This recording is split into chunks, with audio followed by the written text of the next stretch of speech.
anything like that, but we met at our law firm. I write about that. He already came in as a hotshot, you know, a first-year law student recruit who everybody had heard was brilliant, because he was, by the way.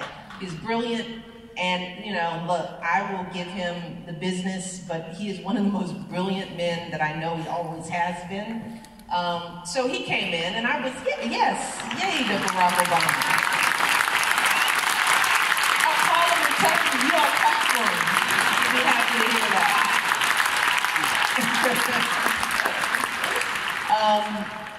But he was as self-possessed then as he is now, because he had spent, unlike me, who was box checking, he was like trying stuff on. He had been a community organizer, worked on the South Side, worked with churches, had worked in finance. He had done some things before he went to law school, which is, young people, I encourage, you know, you gotta try on a bunch of stuff before you settle into that thing. And I hadn't done that because I was checking boxes. So he had more clarity.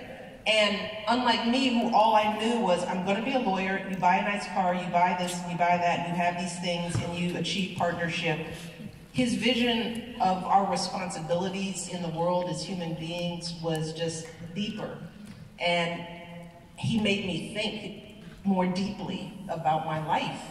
And I felt, I won't say it's stupid, because I still thought I was wonderful, but I felt young. I felt incomplete. I felt like I hadn't done my own work yet. But we were falling in love. And we knew pretty soon that, you know, we were probably going to get married.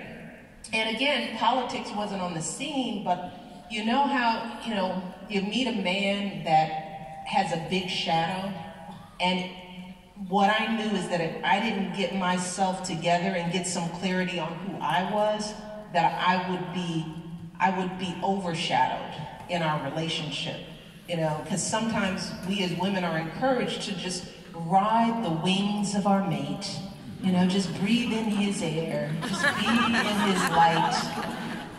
And that wasn't for me. I mean, I just did not want to be an appendage to my husband. You know? And not that he would ever ask that of me, but in the way we're socialized, that just naturally happens. And for some reason, I could feel the ground shaking under me in his presence. And I knew that if I really loved him and wanted to marry him, I had to secure myself. I had to know who I was. I had to understand what I cared about apart from him. And so I had to start doing work. And the first thing I did was, I got to get out of this law firm, because I got to see more of the world. I got to figure out more about me before I can be the best mate I can, not just to a man with ambition, but to any partner anywhere. You know, I learned early on that, you know, I couldn't rely on my mate for my happiness and my self-worth and my feeling of importance. But society was perfectly comfortable with me doing that as a woman.